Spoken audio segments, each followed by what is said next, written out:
저 개는 아직도 배고픈지 내게 밥을 더 달라는 신용을 해댔다. 보란듯이 텅 빈 그릇을 들이밀며 침을 질질 흘리는 저 개를 보니 화가 치밀어 올랐다.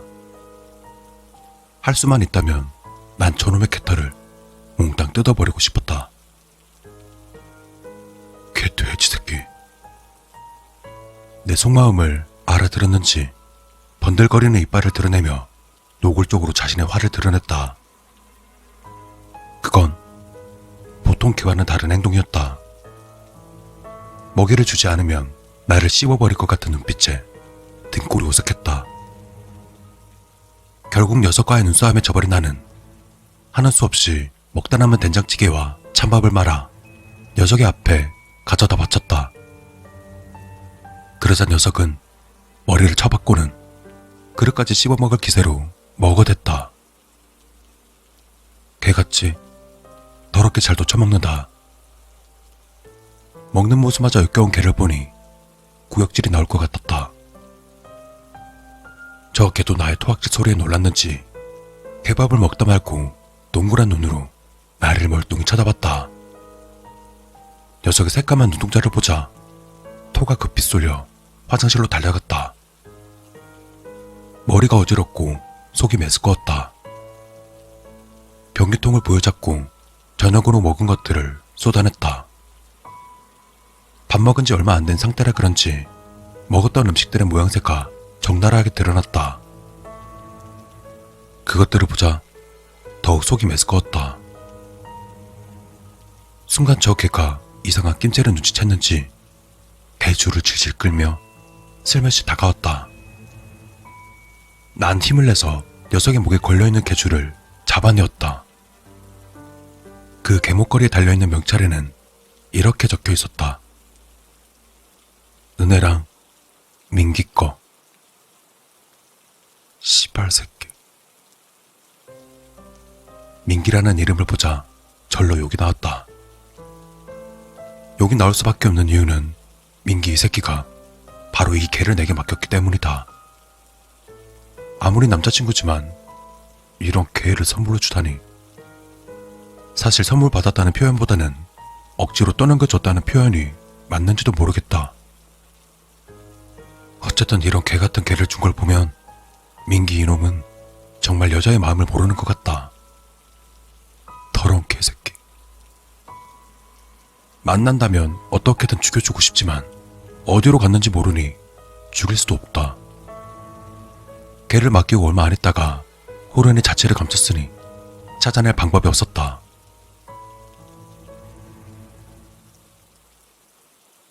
가끔은 이 개가 민기를 먹어치웠다는 망상을 하기도 한다. 따지고 보면 모든 원흉은 이 개가 아닌 민기 새끼한테 있는 셈인데 그저 내 눈에 보이는 게 이 개이기 때문에 민기에게 해줄 욕까지 이 개에게 하고 있는 것이었다. 정작 이 개는 아무 잘못이 없지만 개에게 이름도 붙여주지 않고 개새끼라고 부르며 녀석을 증오하고 있다. 증오하면서도 두려워하고 한편으로는 미안해한다. 이 얼마나 우스꽝스러운 상황인가. 참으로 복잡한 개와 인간의 관계다. 처음 이 개를 맡았을 때는 별로 신경 쓰지 않았다. 그땐 강아지였기 때문에 크기도 조그맣고 먹는 것도 조금만 먹어서 내가 신경을 쓸 필요가 없었다. 하지만 그때까지 난 개를 키워본 적이 없어서 많은 것을 모르고 있었다. 그리고 한 달 정도가 지나서야 난 개가 어떤 동물인지 알아챘다. 하지만 그때는 이미 늦어버린 상황이었다. 가장 내겐 놀라움을 줬던 건 개의 성장 속도. 난 개가 이렇게 빨리 자라는지 몰랐었다. 이 정도 속도로 계속 성장한다면 약 1년 정도면 사람 크기 정도로 자랄 것 같았다. 그만큼 개는 많이 먹고 쑥쑥 자랐다. 전혀 신경 쓰이지도 않던 강아지는 겨우 한 달 만에 커다란 개새끼가 되어 날 놀라게 했다. 그리고 내가 이 개를 한 달 만에 민기에게 보여준 그날, 민기는 사라졌다.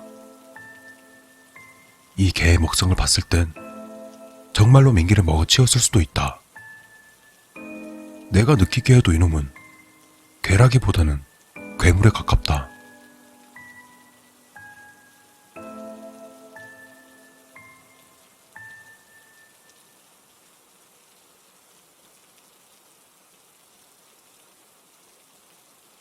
걔는 계속해서 자랐다. 꾸역꾸역 먹이를 처먹으면서 자신의 몸을 불려나갔다. 그리고 난 그 개가 자랄수록 너무나 무섭다. 놈이 흉물스러운 개발을 내게 들이밀며 짖을 땐 심장이 뚝 떨어질 것 같다. 수많은 꿈속에서 그 개에게 잡아먹히고 사지가 뜯겨나갔다. 하지만 아무에게도 도움을 청할 수가 없었다. 날 버린 부모? 잡아먹혔을지도 모르는 민기? 주변에 있는 친구들? 어느 누구에게도 내 집에 살고 있는 이 개새끼에 대해 말할 수 없었다. 그렇게 그 개와의 끔찍한 동거는 계속되었다. 그러던 어느 날 우려했던 일이 일어났다. 녀석에게 줄 먹이가 떨어져 버린 것이었다. 어느덧 내 수중에는 음식을 살 수 있는 돈이 한 푼도 없었다. 걔는 배고파했다. 걔가 날 잡아먹을지도 모른다는 생각에 너무나 무서웠다. 일고 굶주린 걔는 걸쭉한 침을 질질 흘리며 내게 다가왔다. 이 개는 날 잡아먹고 끝낼 것이 아니었다. 녀석은 분명 날 잡아먹고 또 다른 사람들을 잡아먹을 게 분명했다. 이 개는 그러고도 남을 괴물 개새끼니까. 녀석은 내게 달려들어 날 넘어뜨렸다. 이미 녀석의 크기는 내가 힘으로 어찌할 수 있는 개 크기가 아니었다. 필사적으로 발버둥 쳤지만 소용없었다. 녀석은 쓰러진 나를 흘겨보더니 이내 내 하반신을 덥석 베어 물었다. 피가 뿜어져 나와 거실을 빨갛게 뒤덮었다. 하반신이 뜯겨 나가는 고통에 비명이 터져 나왔다. 그 개새끼는 내 살점이 맛있는지 내게 얼굴을 들이밀며 휘죽 웃어 보였다. 난 안간 힘을 내어 목에 걸린 개줄을 잡았다. 그러자 개줄이 뚝 끊어졌다. 그리고 내 의식도 뚝 끊어졌다.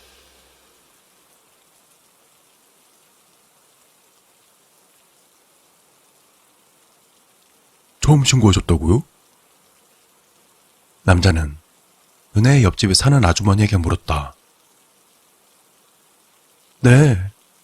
갑자기 비명소리가 들려서 문 열어보니까 아니 아가씨 하나가 집 바닥에서 아기를 낳고 있지 뭐예요? 그래서 바로 신고했죠. 아유, 제가 좀 더 빨리 신고했어도 아기는 살릴 수 있었을 텐데.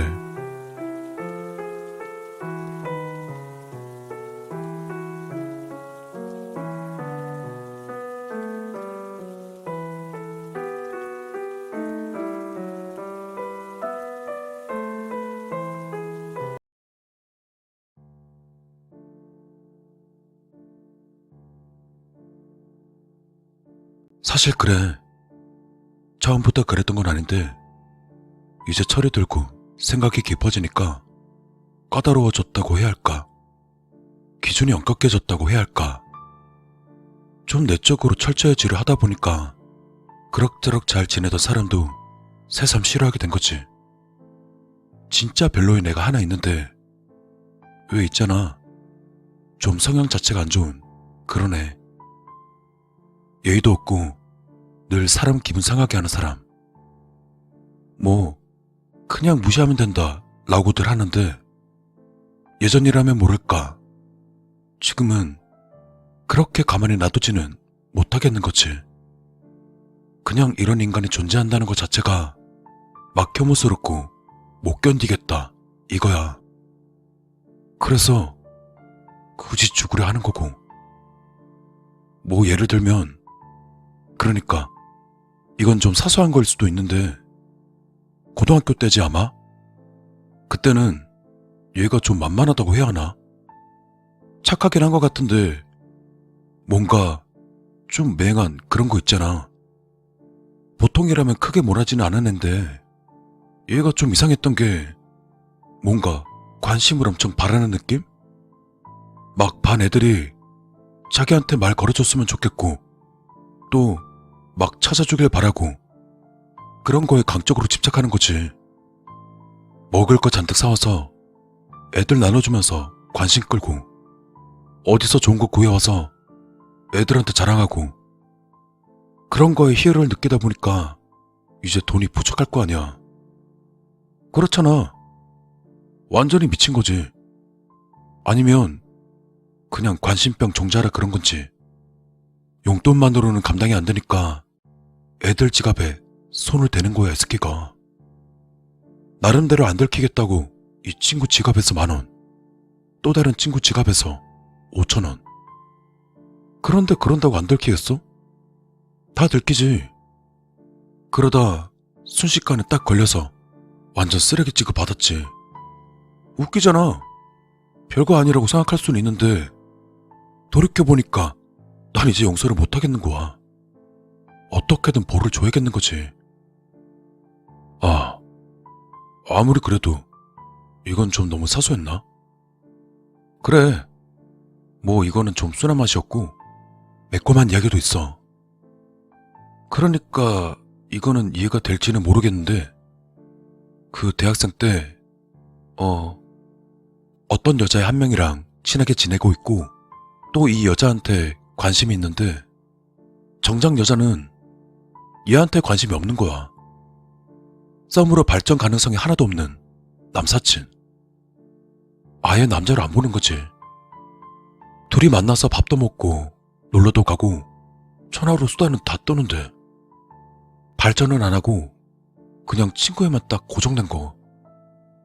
이런 거 뭔지 알지?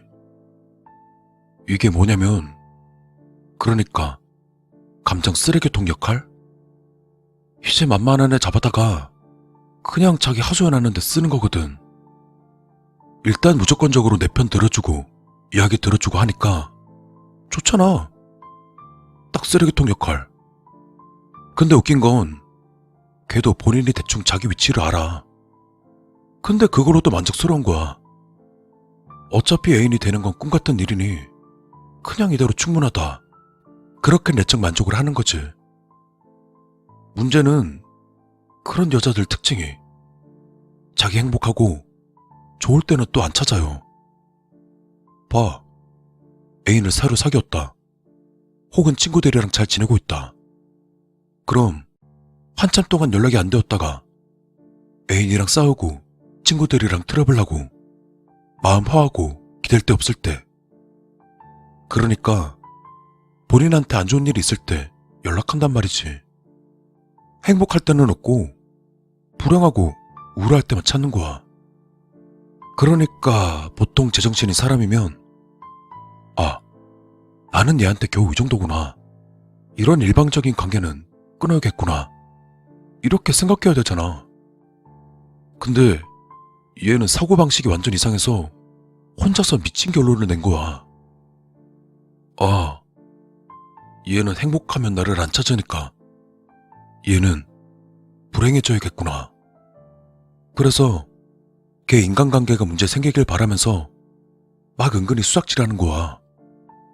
뒤에서 이상한 소문 퍼뜨리고 또 이간질하고 없는 얘기 만들어내고 애인 있으면 애인이 오해하게끔 이상한 상황 유도하고 싸우게 하고 따돌림 당하게 하고 그렇게 여자애를 완전히 고립시켜놓고 세상에서 오직 나만이 유일하게 네 편이다.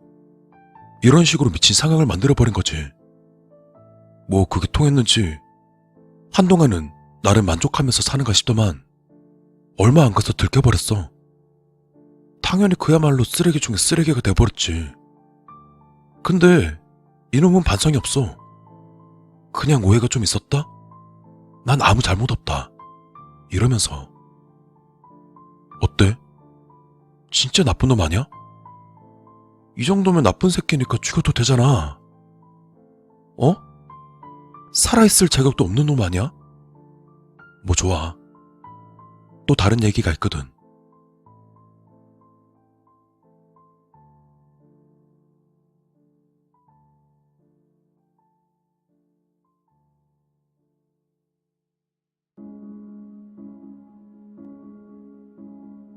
대학 졸업하고 공부하러 고시안에 살 때 얘긴데, 그때 이놈은 이제 완전 자신감 없는 상태였거든?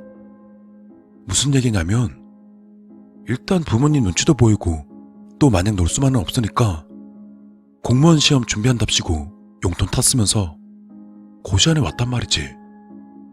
근데 사실 본인은 공부해서 시험에 붙을 자신이 없는 거야. 자기가 그렇게 열심히 공부할 놈도 아닌 것 같고, 또 공부 좀 한다고 붙을 머리도 아닌 것 같고, 그렇게 맨날 시간이나 죽이고 돈이나 까먹으면서 놀러 다니는 거지.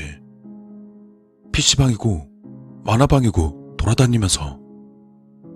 그것도 모자라서 혼자 놀면 재미없다고 멀쩡히 공부하는 다른 고시생들까지 꽂혀댔지. 일단 밥 먹고 하자. 공부도 밥은 먹어야 될 거 아니야. 내가 살 테니 가자. 그렇게 불러내서는 당구 한 판, PC방 1시간. 이렇게 계속 꼬셔대서 남 공부까지 방해하는 거야. 이 미친 새끼가. 돈 떨어지면 또 부모님한테 징징거려서 용돈 타고, 그것도 모자라서 친척들한테까지 손 벌리고, 그렇게 2년 3년 시간만 죽이고 있으니까 부모님도 이건 아니다 싶은 거지. 그래서 공부 때려치고 공장이든 어디든 취업해서 돈 벌어와라 해버린 거지. 지원도 전부 끈타십 해가지고. 근데 공부도 안 하던 놈이 취업이라고 했겠어? 그냥 이런저런 핑계대면서 준비하는 척, 공부하는 척. 이제 용돈도 못 받으니까 고등학교 친구네서 얼마, 대학 동기한테서 또 얼마. 고시원에서 알고 지내던 사람이 어디 취업했다더라 소리 들리면 또 거기 찾아가서 얼마 빌려 쓰면서 평생을 그렇게 빌부터 산 거지. 돈도 없는 놈이 일할 생각은 안 하고 그냥 기생충 새끼 마냥 그렇게 몇 년 보내니까 이제 어떻게 수습을 못하는 거야. 빌린 돈은 터무니없이 많지. 나이는 먹었지. 잃어놓은 건 없지. 이제 뭐 되돌리고 싶어도 그냥 답이 없는 거지. 이게 이런 쓰레기가 세상에 어딨어? 이런 놈이 세상에 남아있어서야 되겠냐고. 당연히 다 잡아 죽여야지. 사회학은 뿌리까지 싹 뽑아버려야 한다니까. 이게 틀려? 어? 맞잖아. 생각해보면 다들 그렇게 생각할 거 아니야. 죽어 마땅하다고. 그래서 죽이는 거라니까. 다른 거창한 게 있는 게 아니야. 왜? 아직 좀 부족한 것 같아? 그럼 이런 건 어때?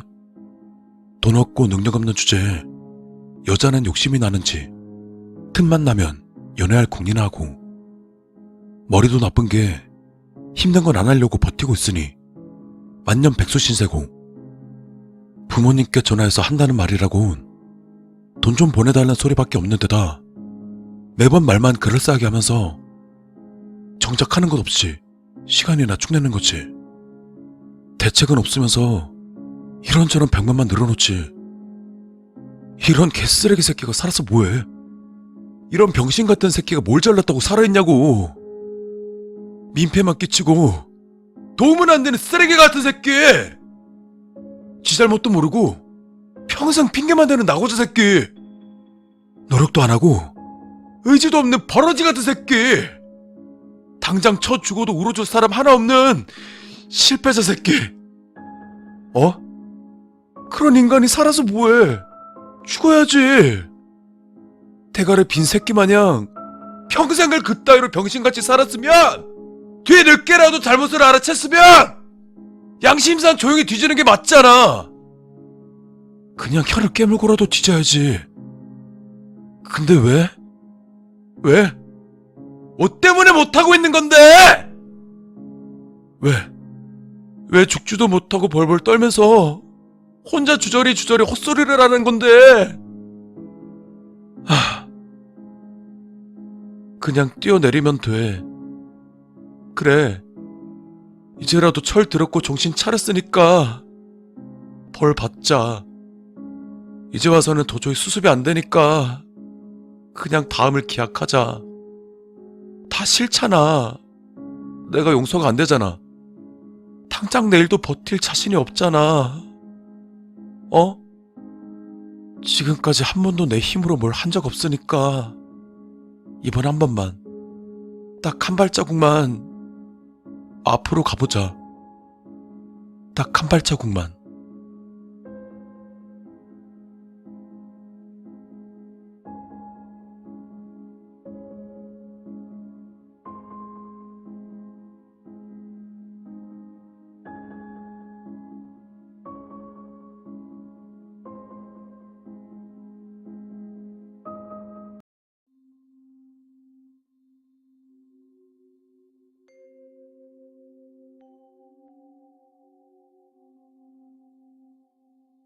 안녕하십니까.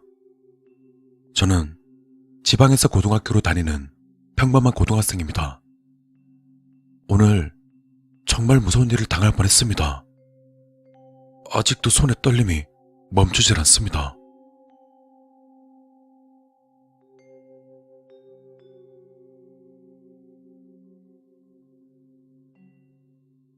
오늘 아버지의 친구분이 돌아가셔서 부모님 모두 초상집에 가셨고 저는 수시 원서 접수하고 새벽 1시쯤 슬슬 자려고 누웠습니다. 그런데 제가 11시쯤 편의점을 갔다 오면서 분명 현관문을 잠갔다고 생각했는데 집에 들어올 때 잠그지 않고 들어왔는지 살짝 열린 방문 틈으로 현관 센서 등이 켜지는 게 보였습니다. 그래서 부모님이 일찍 들어오셨나 가볍게 생각하고서 거실로 나가 보려던 찰나 갑자기 살짝 기침 소리가 들려왔는데 왠지 느낌이 부모님의 기침 소리가 아닌 것 같았습니다. 저는 문 쪽으로 바로 달려가 소리가 나지 않게 문을 잠근 뒤 책상 밑으로 들어가서 곧바로 경찰에 신고했습니다. 아니, 근데 침입자에게 들키지 않으려 최대한 조용히 말하니까 잘 들리지 않는다며 크게 말하라는 것입니다. 그래서 전 정말 딱 들릴 정도로만 또박또박 제가 사는 위치와 누군가 집에 침입한 것 같다고 설명했습니다. 그리고는 경찰에 보내준다며 전화를 끊었습니다. 근데 몇 시간 같은 10분 남짓의 시간이 흘렀지만 경찰이 올 생각은 없었나 봅니다. 전 불안한 마음에 친구에게 카톡을 날렸습니다. 그리고 친구는 경찰이 아닌 구급대로 신고 전화해보라고 답장이 왔었습니다. 그래서 전 119를 누르고서 신고하려고 했는데 문득 이런 생각이 드는 겁니다. 지금의 이 모든 상황이 단순히 내 착각이라면? 혹시 아무도 없는데 혼자 생쇼하고 있는 거라면? 그러다 전 어쩌지? 라는 생각에 문 쪽으로 다가가 문에 귀를 대고서 무슨 소리가 들려오는지 귀를 기울였는데 주방에서 냉장고 문을 여는 소리가 들렸습니다. 그리고 다시금 확인했습니다. 분명 누군가 있다는 확신이 들자 더욱더 공포가 온몸을 뒤덮었고 덜덜 떨리는 손으로 여기저기 살려달라고 카톡을 보내고 있었는데 밖에서 이방저방 할 것 없이 문을 여는 소리가 들려왔습니다. 그러다 이곳저곳 확인하고 돌아다니던 의문의 침입자는 제 방문 앞까지 왔나 봅니다. 그리고 제 방문을 돌려보더니 방문이 잠긴 것을 확인하고는 다시금 문 손잡이를 몇 번 돌리다가 갑자기 조용해졌습니다. 그렇게 시간이 조금 흐르고 누군가 똑똑 놓고 하면서 목소리가 들려왔습니다. 경찰입니다. 문 여세요. 하지만 창문 밖에는 경찰차가 보이지 않았고 현관문이 열리는 소리도 들리지 않았는데 경찰일 리가 만무했습니다. 저는 패닉 상태에 빠져 책상 밑에 숨어서 울고 있었던 찰나 창밖에서 경찰 사이렌 불빛이 보여왔고 저는 창문을 열고서 미친 듯이 소리쳐 경찰을 불렀습니다. 그리고 두 분의 경찰은 곧바로 집에 들어왔고 그 소리에 저는 문을 열고 밖으로 나오니 그 뒤를 이어 곧바로 119 소방대원들도 도착해서 집안은 사람들로 북적였습니다. 그런데 이상하게 저희 집을 헤집고 다니던 침입자가 보이지 않았습니다. 저는 눈물 콧물 다 흘리며 분명 이상한 사람이 들어왔다고 방문도 두드리면서 경찰이라고 문 열라고 했다고 설명을 한 뒤 경찰분들과 119 대원분들이 온 집안을 찾아봤지만 아무도 없었습니다. 경찰분들이 혹시 뭔가 착각한 거 아니냐고 못 믿겠다는 표정으로 되물어봤고 구급대원들은 일단 병원으로 이송시켜주겠다고 하는 와중 다용도실 쪽을 수색하던 구급대원 중 한 분이 갑자기 심한 욕을 뱉어대며 고함을 지르는 소리가 들렸습니다.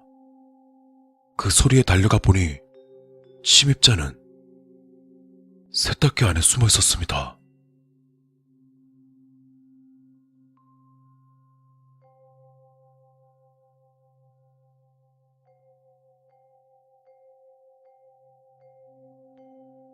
그 미친 침입자는 경찰분들이 연행해갔고 구급대원분들은 저를 병원으로 데려가줘서 병원에서 잠시 진정을 하게 되었을 때 부모님이 도착하셨습니다.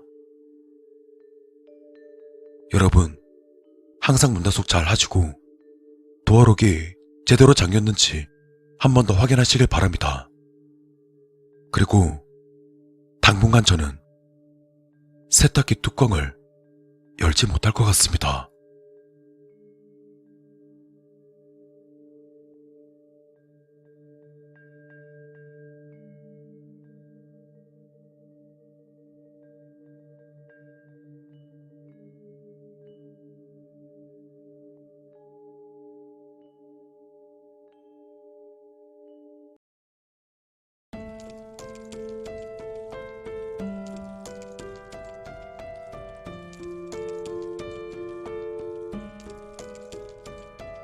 사랑하는 나의 여동생에게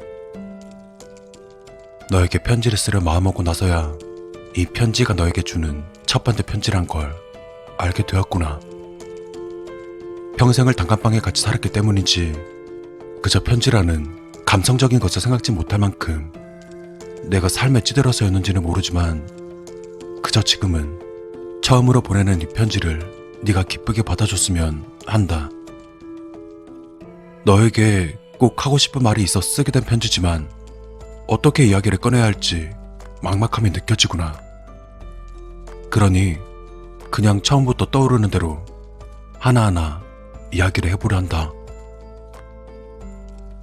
내가 12살 때 어머니는 사고로 돌아가셨고 그해 여름 아버지도 어디론가 사라지셨지. 3살 어린 너와 그 좁디 좁은 단칸방에 완전히 버려졌다는 걸 알았을 때 난 울고 있는 너를 안아들고 맹세했단다. 내가 무슨 짓을 해서라도 너 하나만큼은 남부럽지 않도록 키워내겠다고. 하지만 세상은 내 생각처럼 쉽지 않았단다. 내가 학교 대신 공장에 나가 일하는 것 따위는 둘이 살기에 턱없이 부족했지. 그랬기에 난 내 인생을 완전히 포기할 수밖에 없었단다. 너에게 맛있는 걸 먹여주기 위해 내가 먹는 것을 포기해야 했고, 너에게 예쁜 교복, 그 예쁜 옷을 입혀주기 위해 내가 입을 걸 포기해야 했단다. 네가 좋은 친구들을 만나는 동안 내 친구들과는 멀어져야 했고, 네가 행복하게 웃을 수 있게 난 웃음을 버려야 했단다. 하루하루가 지옥 같고 너무 지쳐서 차라리 아침이 오지 않았으면, 그냥 내일이 오지 않았으면 하는 마음이 간절했었지. 그래, 그땐 말하지 못했지만 매일같이 소리 죽여 울 만큼 힘들었단다. 하지만 내 인생을 오로지 너만을 위해, 너 하나만을 위해 살겠다고 맹세한 이상 하루가 다르게 커가는 너의 모습을 떠올리며 순간순간을 버텨왔단다. 내가 성인이 되고 나서도 상황은 그리 나아지지 않았어. 공장 일이 끝나자마자 대리를 뛰고, 대리 일이 끝난 새벽녘부터 배달일을 하면서 몸이 만신창이 되고 머리가 아파왔지만 네가 웃는 모습만 보면 전부 치유되는 느낌이었단다. 난 못 배운 놈의 새끼니까. 부모 없는 새끼라고 손가락질 당하고 돈 때문에 남의 발 앞에 엎드릴지언정 너만은 착한 아이, 똑똑한 아이, 부족한 없는 아이로 잘 자라주어서 진심으로 행복했다. 나에게 넌 삶의 이유이자 희망이자 전부였다. 네가 고등학교를 졸업하던 그때 명문대까지는 아니지만 수도권의 그럴싸한 대학에 합격했다는 소식을 전한 그때 난 너에게 조심스럽게 물었었다. 학생의 신분이 끝나는 느낌이 어떠냐고. 사실 내 질문의 의도는 감상 따위를 묻는 게 아니었다. 평범한 학생으로서 부모 없는 가난한 학생이 아니라 남들과 다를 바 없는 여학생으로서 부족함 없이 잘 보냈냐는 의미였지. 넌 내 의도를 알아챘는지 웃으며 대답해 주었단다. 이 오빠 덕분에 남들과 다를 바 없이 친구를 사귀고, 남들과 다를 바 없이 놀러 다니고, 누릴 것을 전부 다 누릴 수 있었다고. 그 말을 듣고 나서야 난 안심하고 너를 따라 웃을 수 있었단다. 한편으로는 조금 욕심이 생기기도 했지. 이제 성인이 되었으니 너도 조금은 네 인생에 책임을 져야 할 것이고, 나 역시 조금은 내 인생을 되찾을 수 있지 않을까 하는 욕심. 하지만 대학 등록금은 그리 만만치 않았지. 그리고 여대생은 여고생과 비교하기 힘들 정도로 많은 돈이 필요했었다. 내게 손을 벌려오는 날이 많아질수록 난 버거움을 느꼈단다. 슬쩍 지나가는 식으로 아르바이트를 해보는 게 어떠냐 말해보기도 했지만 넌 공부에 집중하고 싶다며 단칼에 거절했지. 조금은 서운했지만 그래도 참기로 했단다. 그래, 네가 제대로 공부해야 우리 남매가 산다. 네가 훌륭한 사람이 돼서 성공하면 그땐 웃을 수 있으니까. 아직은 내가 조금 더 고생을 해야겠구나. 그렇게 생각하고 일을 더 늘렸지. 네가 졸업을 하고 취업을 하게 되면 나에게도 시간이 주어질 거라 믿었단다. 이제 와서 하는 말이지만 난 여유가 생기면 다시 공부를 하고 싶었단다. 못 배운 것에 대한 서름 때문인지 아니면 내가 포기해야 했던 것들에 대한 보상 심리인지 가장 먼저 공부하고 당당하게 검정고시를 보고 싶었단다. 그래서 예전부터 조금이나마 시간이 생길 때마다 잠잘 시간을 줄여가며 네가 고등학생 때 보던 교과서 따위를 들여다보곤 했지. 네가 성공해서 돈을 많이 벌면 그땐 나도 마음의 짐을 내려놓고 공부를 다시 시작할 수 있을 거라 믿었단다. 하지만 넌 대학을 졸업하기도 전에 웬 남자 한 명을 데려왔지. 결혼하고 싶다는 말과 함께 너와 마찬가지로 대학생 시문인 그 남자는 널 부양할 능력이 없었기에 반대하고 싶었지만 네 뱃속에 생겨난 조카의 이야기를 듣고는 그마저도 포기하고 말았단다. 그래, 가정을 이루는 것이 너의 행복이라면 나도 이해한다. 아이를 낳고 그 남자와 행복해질 수 있다면 그것도 존중해줘야겠지. 내 욕심으로는 더 능력 있고 돈 많은 남자에게 시집 보내고 싶지만 그래도 책임감 있고 건실해 보이는 그 남자를, 가장 소중한 네가 선택한 그 남자를 나도 믿어보기로 했단다. 실제로 학교를 그만둔 그 남자가 열심히 돈을 벌기 시작했을 때 그땐 나도 조금은 마음이 풀렸단다. 함께 결혼 준비하는 너와 그 남자를 보며 이게 옳은 거라 생각하기도 했고 한편으로는 내 부담이 줄어들어 기쁜 것도 있었지. 방식은 달랐지만 이제 나도 내 인생을 찾을 수 있을지도 몰랐으니까. 하지만 내게 그런 시간은 오지 않았다. 네 살림에 네 결혼식에 조금이나마 보탬이 되고자 지나치게 무리해서 일한 탓인지 이제는 눈 감고도 할 수 있는 공장에서 실수를 해버리고 말았단다. 빠른 대처 덕에 기계 속으로 빨려 들어가는 건 막을 수 있었지만 왼쪽 손목만은 포기해야 했다. 외팔토기가 되었다는 슬픔보다는 이제 널 부양할 능력이 없다는 사실이 더 슬펐단다. 그간 몸뚱이 하나 믿고 해내던 대부분의 일들을 할 수 없게 되었으니까. 마음을 다 잡아봐도 그간 고생한 것과 그간 포기한 것들, 그리고 앞으로 절대 가질 수 없게 된 것들이 자꾸 떠올라 어리광을 부리게 되더구나. 그래서 나답지 않게 약한 모습을 보이며 너에게 물었단다.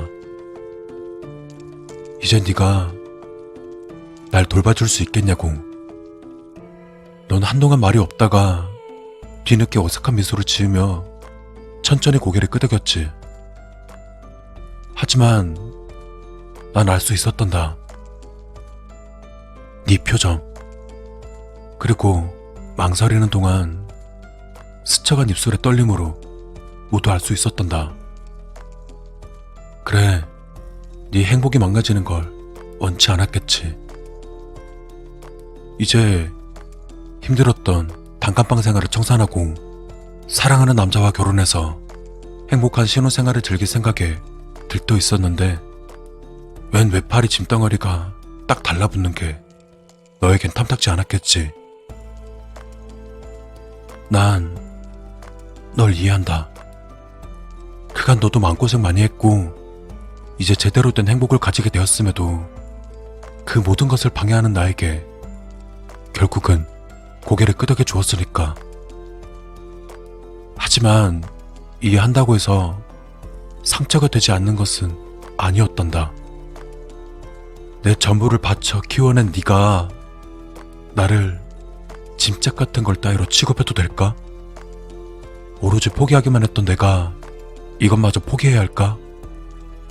넌 내게 단순한 여동생이 아니라 삶의 이유였고 삶 자체였단다. 가족, 그리고 가족이었지. 그럼 너에게 이 오빠는 뭐였을까?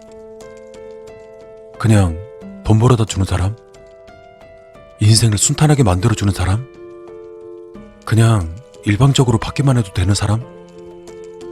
정말 그렇다면 아무것도 해줄 수 없는 지금은 내가 뭐가 되지? 인생을 방해하는 짐짝일까? 그냥 아무것도 아닌 남이고 타인일까? 너에겐 작은 망설임이었겠지만 그것 하나로 난 평생을 바친 모든 것이 부정당했단다. 내가 포기한 모든 것이 너의 지금을 만들었지만 넌 내게 작은 배려 하나 보여주지 못했단다. 마음이 수만 갈래로 찢겨지고 차라리 아버지에게 버려졌던 그때 같이 죽어버릴걸 하는 생각. 나 혼자였다면, 너만 없었다면 난 더 나은 삶을 살았을 텐데 하는 생각. 그마저도 아니라면 차라리 그 기계에 빨려 들어가 죽어버릴걸 하는 생각. 온갖 나쁜 생각들. 날 상처 입히고 날 무너지게 할 온갖 나쁜 생각들이 내 머릿속에 가득 차서 견딜 수 없었단다. 아직까지 마음이 괴롭지만 한 가지 확실한 건 그래도 난 여전히 널 사랑한다는 사실이었단다. 너를 사랑하기 때문에 네가 행복하길 바란다. 그래서 가족으로 남기 위해 너의 짐이 되지도 않을 거고, 그렇다고 너에게 짐이 되지 않기 위해 타인이 되고 싶지도 않단다. 그래서 이제 내 생애 처음으로 네가 아닌 나를 위한 이기적인 선택을 하려 한다. 네가 이 편지를 받는 오늘, 그래, 너의 결혼식 날,披露宴을 마치고 집으로 돌아가서 신혼여행 갈 준비를 하면서 이 편지를 받아보고 있겠지. 어쩌면 이미 내 소식이 전해졌는지도 모르겠지만 결혼식에서 마지막으로 너의 얼굴을 보고 이 편지를 너의 신혼집으로 보내자마자 그대로 목을 매달 생각이다.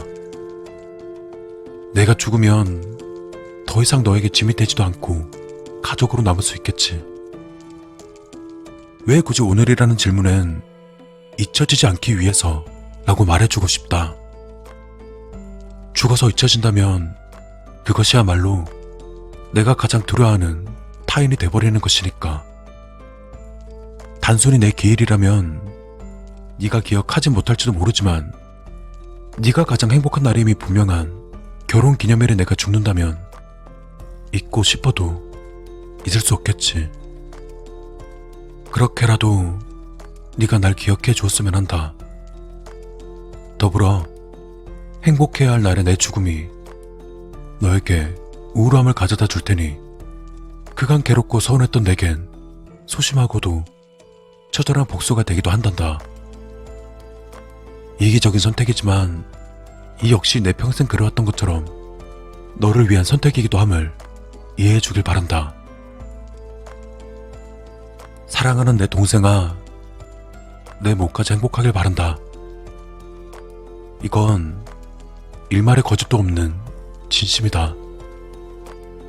아이를 낳고 가족을 만들어 행복하되 1년에 단 하루만이라도 날 기억하고 아주 조금은 괴로워했으면 한다. 다시 한번 결혼 진심으로 축하하며 행복하길 바란다. 가족이 되고 싶었지만 짐이 되었고 타인이 되기 싫어 미움받기를 선택한 못난 오빠가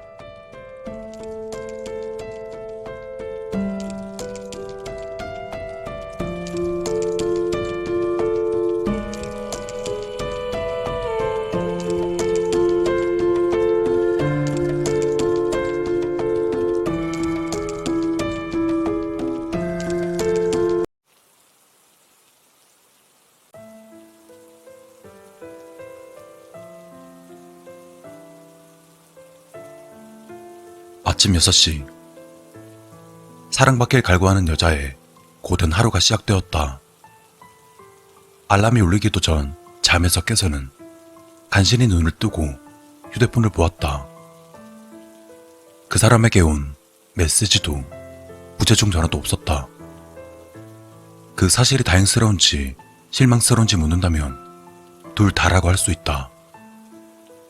마음 같아선 먼저 안부 인사라도 하고 싶지만 이내 참기로 한다. 먼저 내가 연락하는 것을 그는 좋아하지 않는다. 언제나 그가 원할 때, 그가 필요할 때, 그럴 때 일방적으로 연락을 준다.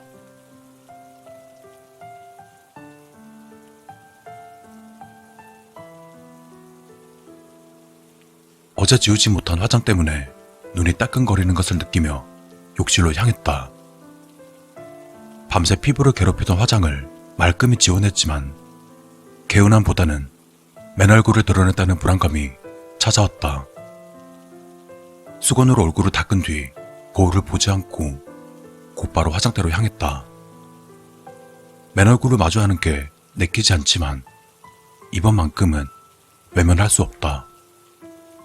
한숨을 내쉬며 마주한 얼굴. 내 본 모습이자 내가 가장 바라지 않는 모습. 혜지라는 여자의 모습이었다. 절망적인 모습에 치를 떨어준 뒤 서둘러 화장을 시작했다. 시계의 긴 바늘이 한 바퀴 반을 돌고 나자 못난 혜지에서 미녀 제시로 완벽한 변신을 할 수 있었다. 제시, 그가 나에게 붙여준 이름이다. 제시? 제시라고 부를게. 네 눈동자랑 잘 어울리거든.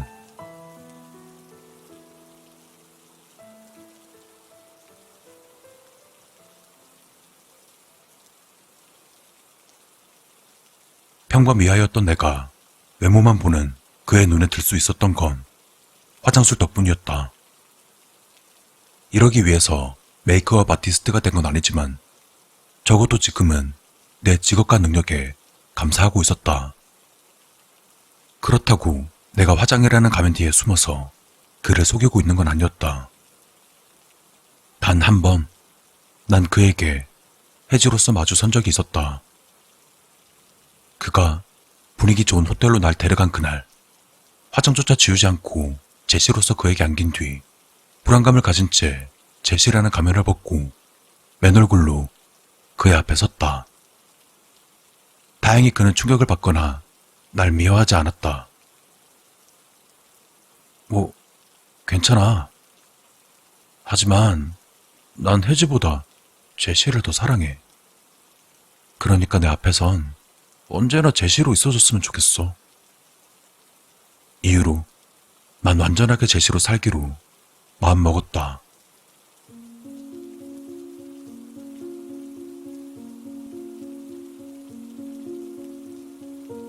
그가 날 불러내는 건 주로 밤 9시에서 새벽 3시 사이였다. 평일과 주말 대중이 없었기 때문에 난 퇴근 후에도 그리고 주말에도 화장을 지우지 못한 채 그에게 전화가 오기만을 꼬박 기다려야만 했다. 술에 취해 살짝 꼬인 목소리로 내가 보고 싶다고 말해주기만을 바랬다. 그 어디로도 나가지 못하고 휴대폰을 옆에 딱 끼고서 하염없이 기다렸다. 자정이 넘어감에도 희망을 놓지 못한 채 새벽 3시가 넘어갈 때쯤 기절하듯 잠에 빠져들어 버린다.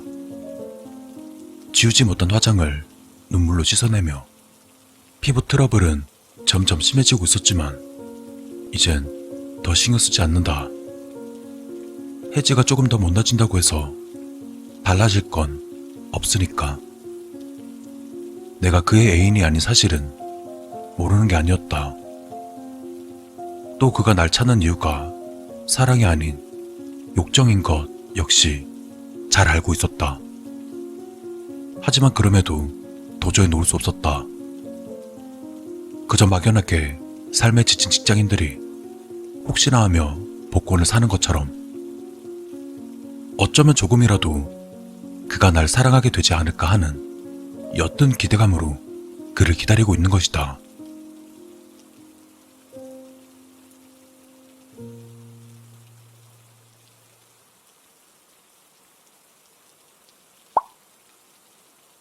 새벽 1시를 넘어갈 무렵 갑작스런 메시지 소리에 침대에 비스듬히 기대 졸고 있던 나는 다급히 휴대폰을 들었다. 그였다. 샤인 모텔 408호. 그뿐이었다. 애정도 무드도 없는 글자지만 비참하리 많지 기쁜 마음이 들었다. 서둘러 자리를 박차고 일어나 거울을 확인하고 제시의 얼굴을 잠시 손본 다음 택시를 타고 그에게 달려간다.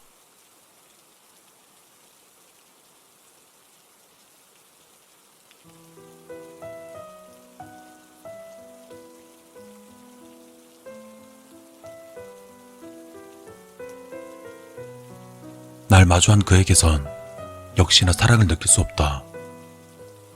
그럼에도 그의 품은 따뜻했다. 충족되지 않는 애정을 갈구하며 그에게 안긴 뒤 그는 다정한 키스도 없이 욕실로 들어갔다. 그를 따라 들어가 씻는 대신 난 조용히 옷을 챙겨 입었다. 여기서 씻을 수도 그의 품에서 아침을 맞을 수도 없었다. 그의 앞에서 해지가 되면 안 되니까. 제시로 와서 제시로 안기고 제시로 떠난다. 그게 그의 규칙이었다.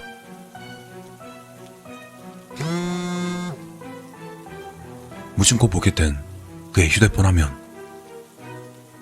이름 크리스. 한참 동안 놀리던 전화는 부재중 표시가 뜬과 동시에 크리스란 여자가 보낸 메시지를 띄워주었다. 미안해. 깜빡 잠들어서 전화 못 받았어. 어디야? 내가 갈까? 아마도 나와 크게 다르지 않은 여자인 듯했다. 이 여자도 그에게 크리스로서만 다가설 수 있을까? 그때 조급한 크리스의 다음 메시지가 들어왔다. 린다랑 있는 거 아니지? 미안해. 전화 좀 받아줘. 린다. 린다라는 여자도 있는 모양이었다. 그가 여러 여자를 만난다는 건 새삼스러운 것도 없는 사실이었지만 전에 없는 기분이 들었다. 제시, 크리스, 린다.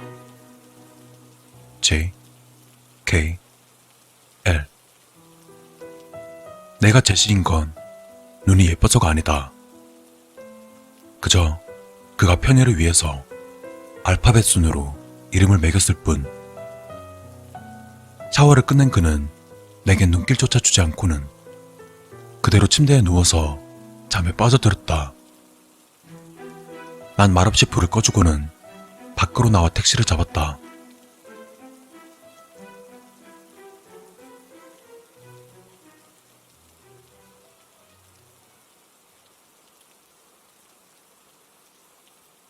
새벽 3시. 집에 돌아와서 그제서야 씻어내고 외롭고 슬픈 해조로 돌아왔다. 그나마 오늘은 호출이 있었기 때문에 마음 편히 화장을 지우고 잠시나마 제대로 눈을 붙일 수 있다.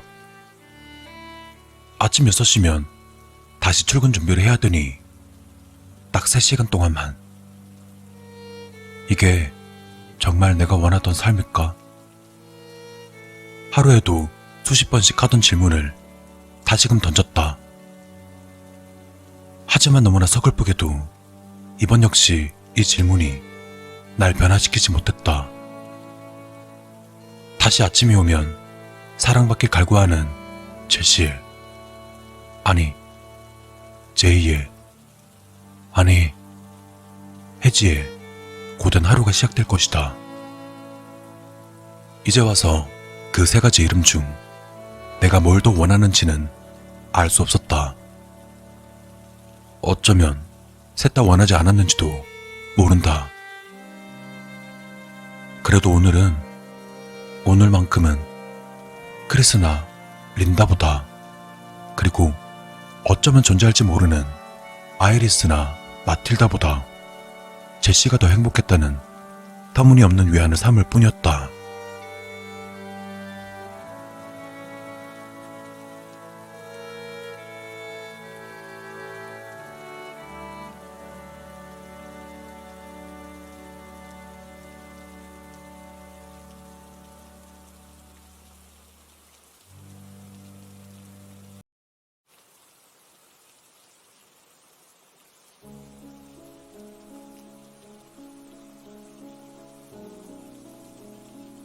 나에겐 2 다리가 없는 형이 하나 있었다. 형이라 부르기에도 상당히 부끄러운, 내 인생에 있어서 도움은커녕 짐밖에 되지 않는 못난 형. 온몸을 방바닥에 문대며 2팔로 기어가는, 혼자서는 화장실 변기 앉지도 못하는 그렇게 자기 앞가림도 제대로 못하면서 항상 형 노릇을 하려는 못난 형이 있었다. 어렸을 때는 형이 있다는 사실이 마냥 좋았다. 항상 내 옆에서 같이 TV를 보고 밥도 같이 먹고 잠도 같이 자고 같이 나가서 뛰어놀 수만 없었을 뿐이지 그 외의 다른 모든 것들은 형과 함께 했었고 그것만으로도 나는 행복했다. 비록 다른 형제들처럼 손잡고 함께 학교에 가지 못하는 것이 아쉬웠지만 형은 어머니의 등에 업혀 특수학교에 갈 때마다 혼자서 학교에 가는 내 걱정에 항상 이렇게 말하곤 했다. 차 조심하고 누가 괴롭히면 형한테 말해. 형이 꼭 지켜줄게. 그런 형이 작아 보이기 시작한 건 중학교를 들어가서부터였다. 물론 형의 덩치는 다리가 없어서 나보다 항상 작았지만 형의 존재가 작게 느껴졌던 건 그때부터였다. 중학교 2학년 때 우연히 정신적 장애를 가지고 있는 친구랑 같은 반이 되었다. 그리고 그때 알았다. 다른 사람들이 장애인을 어떻게 대하는지. 같은 반 친구들은 장애를 가진 친구가 엉뚱한 짓을 할 때마다 그 친구를 도와주기는커녕 장애인이라고 무시하며 빙 둘러싸고 욕을 하고 심지어는 때리기까지 했다. 선생님 또한 그 사실을 버젓이 알면서도 항상 주의만 주고 끝냈었다. 그렇게 반 친구들의 괴롭힘이 계속되자 학기가 끝나기 전에 그 장애를 가진 친구는 견디지 못하고 전학을 가게 되었다. 하지만 전학을 갔어도 소용없을 것이다. 특수학교에 가지 않는 한 일반 학생과 다르다는 사실은 변하지 않으니까. 그나마 다른 친구들에 비해서 비교적 양심이 있던 그 시절의 나는 장애를 가진 친구가 괴롭힘을 당할 때마다 형이 생각나서 도와주려고 했지만 그 분위기, 장애를 가진 친구를 놀림감으로 여기는 분위기에 휩쓸려 그저 바라볼 수밖에 없었다. 장애인에 대한 관념이 그런 식의 머릿속에 잡혀버린 나는 장애인형을 가지고 있다는 게 점점 창피해지기 시작했다. 학창시절 친구들을 집으로 초대하지 않은 이유도 그것 때문이었다. 형이 창피해서.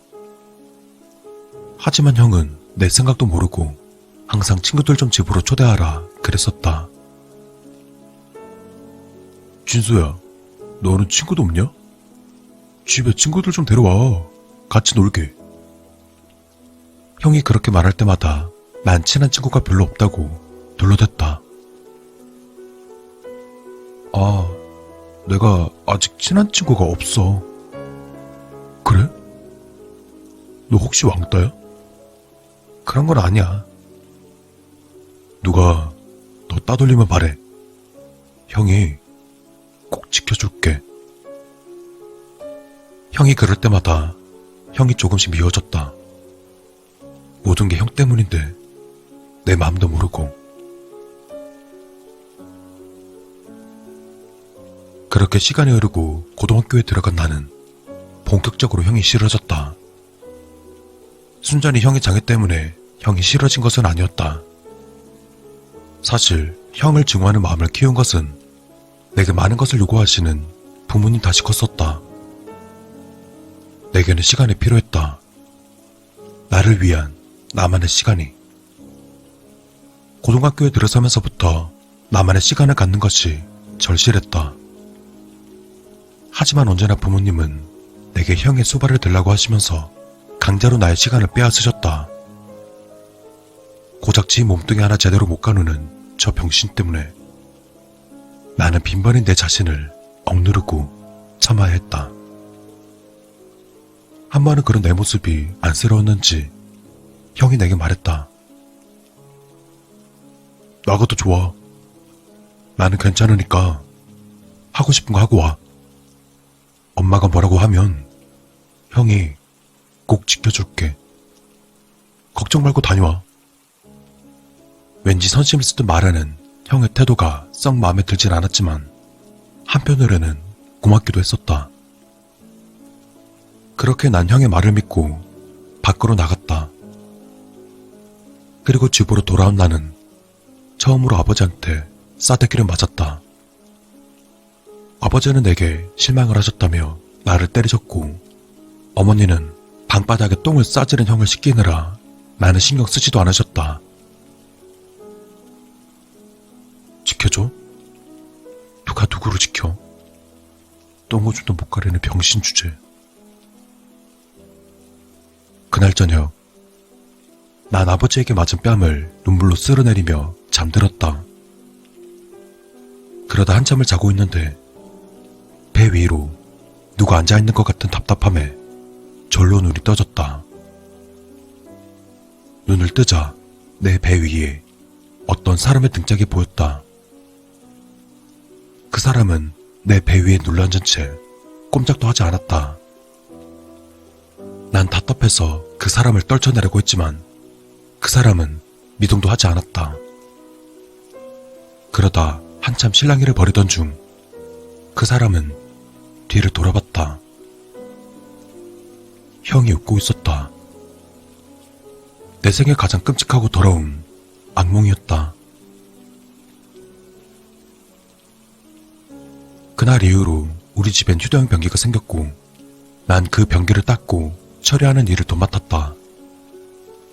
고등학생인 내게 형의 일거수일투족 신경 쓰는 것은 너무나 곤혹스러운 일이었다. 그러다가 문득 생각했다. 만약 내가 어른이 되어도 형이 내 곁에 있다면, 내가 성인이 돼서 독립을 하더라도 형이 내 발목을 잡는다는 것은 안 봐도 뻔했다. 그래서 난 형을 죽어야 할 사람으로 취급하고 막대하기 시작했다. 형이 알아서 눈치껏 떠나주기를 바랬다.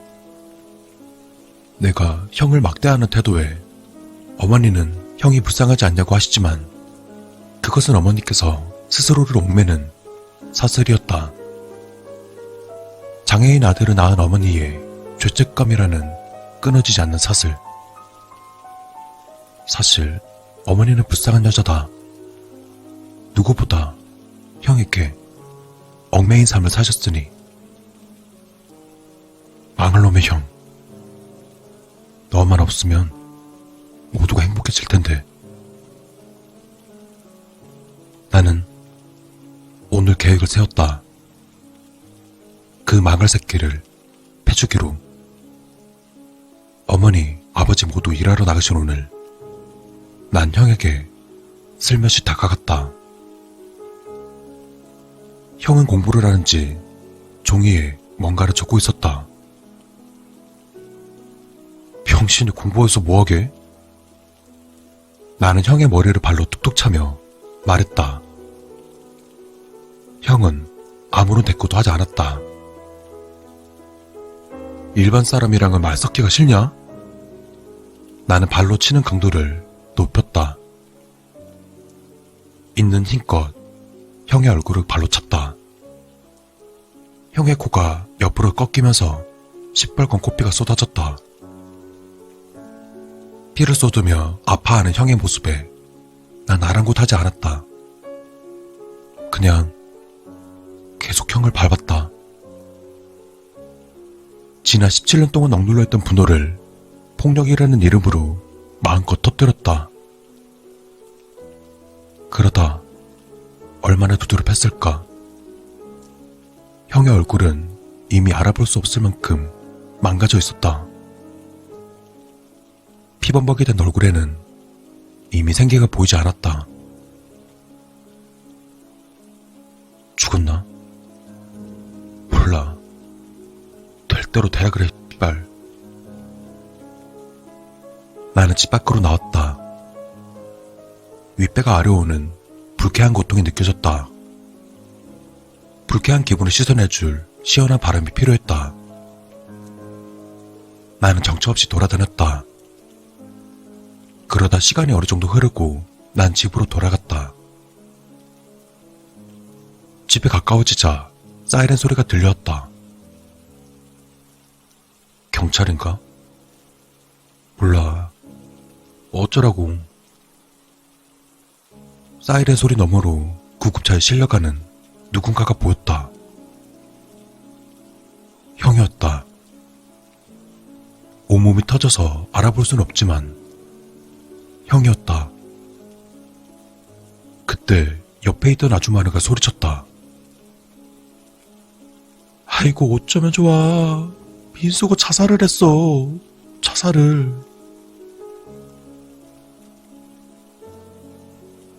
다음날 알았다. 형이 유서를 쓰고 아파트에서 뛰어내렸다는 사실을. 그때 형은 공부를 하고 있었던 게 아니었다. 형은 모든 걸 알고 있었다. 그리고 나를 위해 방 안에 내 죄의 증거인 피를 전부 닦아내고 자신이 모든 것을 끌어안고 뛰어내린 것이었다. 형이 어렸을 때부터 줄곧 하던 말이 떠올랐다. 형이 꼭 지켜줄게. 윗배가 아려웠다. 그 기분 나쁜 고통. 내 신체 일부가 떼어져 나가는 듯한 아련한 고통.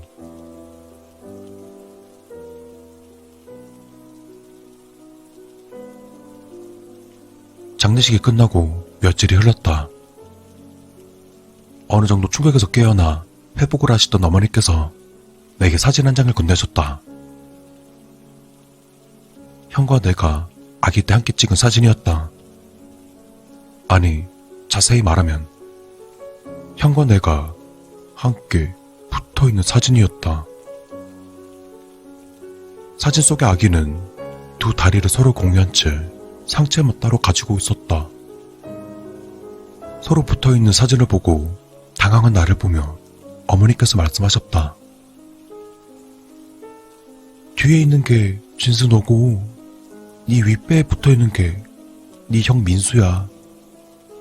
서로가 꼭 붙들고 있는 모습이 얼마나 불쌍한지. 사진 봐. 서로의 손을 꼭 쥐고 있지? 엄마는 정말 고민 많이 했어. 둘 다 살리려면 하나가 고통을 받을 수밖에 없었어. 울먹이면서 말을 하시더니 끝내 어머니는 슬픔의 말을 잊지 못하셨다. 윗배가 아려웠다. 내 신체의 일부가 떼어져 나가는 듯한 아련한 고통. 아주 먼 옛날 나는 뒤에서 형을 끌어안으며 말했다. 형, 무서워. 형은 조그만 두 손으로 내 손을 꼭 잡으며 말했다. 걱정 마. 형이 꼭 지켜줄게.